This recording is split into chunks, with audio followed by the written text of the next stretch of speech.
સુરતના ઉધના વિસ્તારમાં આવેલા પટેલનગરમાં એક ચોંકાવનારી ઘટના પ્રકાશમાં આવી છે। પોતાના સંતાન ન હોવાથી દત્તક લીધેલા પુત્રએ જ પિતાની જેમ કાળજી રાખનાર વૃદ્ધનું ગળું દબાવી હત્યા કરી અને ઘરમાંથી 90,000 રૂપિયા ચોરી કરી નાસી ગયો હતો। આરોપીએ ચોરીના પૈસાથી ફ્લાઇટ મારફતે કોલકાતા જવાનું આયોજન કર્યું। ફ્લાઇટથી કોલકાતા પહોંચી પણ ગયો અને આખરે પોલીસે તેને સીસીટીવીના આધારે ઝડપી પાડ્યો હતો।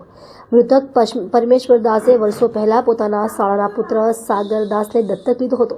સાગર દાસ પોતાના દત્તક પિતા સાથે રહેતો અને પોતાના બાળકની જેમ જ તેમનું પાલન થયું હતું। જોકે આ સંબંધમાં તિરાડ ત્યારે પડી જ્યારે 10 વર્ષ પહેલા સાગર દાસે પરમેશ્વર દાસના ઘરમાંથી રૂપિયા 25,000ની ચોરી કરી। આ ઘટનાને કારણે પરમેશ્વર દાસે સાગર દાસને પરત મોકલી દીધો હતો।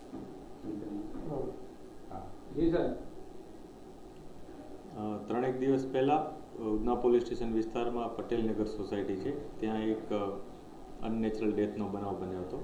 જે અનુસંધાને પોલીસે રજીસ્ટર કરી અને એમાં તપાસ ચાલુ કરી હતી। જ્યારે પોલીસને બોડી મળી હતી ત્યારે બોડી ઉપર કોઈ સ્પષ્ટ એવા નિશાન ન જણાતા પોલીસે બોડી પોસ્ટમોર્ટમ માટે મોકલી આપેલ હતી।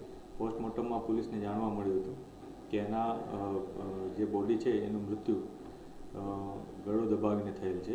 એ સમયે જ્યારે ઇન્ક્વેસ્ટ ભરવામાં આવ્યું ત્યારે ગળાના ભાગે ઉજરડા અને એ પ્રકારના નિશાના જોવા મળ્યા હતા। આ બાબતે પોલીસે આસપાસ તપાસ કરી હતી કે જેમાં આસપાસના લોકોના નિવેદન, જે મરણ જનાર વ્યક્તિ છે પરમેશ્વર દાસ, એમના પત્નીનું નિવેદન, આ બધાનું નિવેદન લીધું હતું અને સીસીટીવી ફૂટેજીસ પણ આસપાસ અમે ચેક કરતા હતા। આ સીસીટીવી ફૂટેજમાં એક અમને શંકાસ્પદ વ્યક્તિની હિલચાલ નજરે જણાઈ હતી। એ બાબતે અમે જે મરણ જનાર વ્યક્તિ છે એના પત્ની એમને પૂછ્યું હતું। એમના પત્ની જણાવ્યું કે આ વ્યક્તિ કદાચ એમનો દત્તક પુત્ર સાગર દાસ હોઈ શકે છે। જે બાબતે અમે વધારે ઊંડાણપૂર્વક પૂછપરછ કરી હતી, જેમાં જાણવા મળ્યું હતું કે સાગર દાસ એ પોતે કલકત્તામાં ધરમતલા ખાતે શ્રી કૃષ્ણ ઇન્ટરનેશનલ હોટેલ કરીને છે એમાં કામ કરે છે અને છેલ્લા ઘણા વર્ષોથી ત્યાં છે, પરંતુ 10 વર્ષ પહેલાં એ પોતે અહીંયા આવ્યો હતો। આ જે સાગરદાસ છે એ હકીકતમાં મરણ જનારના શાળાનો દીકરો છે, પરંતુ મરણ જનારનો પોતાનું કોઈ સંતાન ન હોય એમણે પોતાના શાળાના પુત્રને દત્તક લીધેલ હતો અને એને અહીંયા ભણવા પણ મોકલ્યો હતો। એકાદ વર્ષ, 1.5 વર્ષ સુધી એ અહીંયા ભણ્યો હતો, પરંતુ ત્યારે એને એમના ઘરમાંથી 25,000 રૂપિયા ચોરી લીધા હતા। એટલે એ વખતે એ લોકોએ એમને અહીંથી પરત મોકલી દીધો હતો। ત્યારબાદ જ્યારે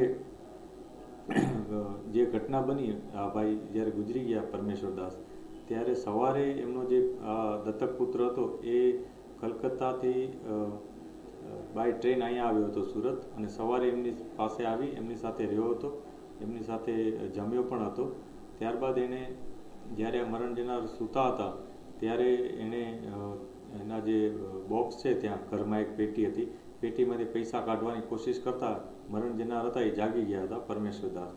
ત્યારે એણે પરમેશ્વર દાસને જાગી જતાં એણે એનું ગળો ટૂંકો આપી દીધો હતો। બાજુમાં એક દુપટ્ટો હતો, એ દુપટ્ટાથી ગળો ટૂંકો આપ્યો હતો અને ત્યારબાદ એને મરણ ગયેલા હાલતમાં છોડી દીધી અને એમાંથી 90,000 રૂપિયા જે બોક્સમાં હતા, એક લોકેટ અને આ જે પરમેશ્વર દાસ છે એનો મોબાઈલ પણ લઈને પોતે જતો રહ્યો હતો।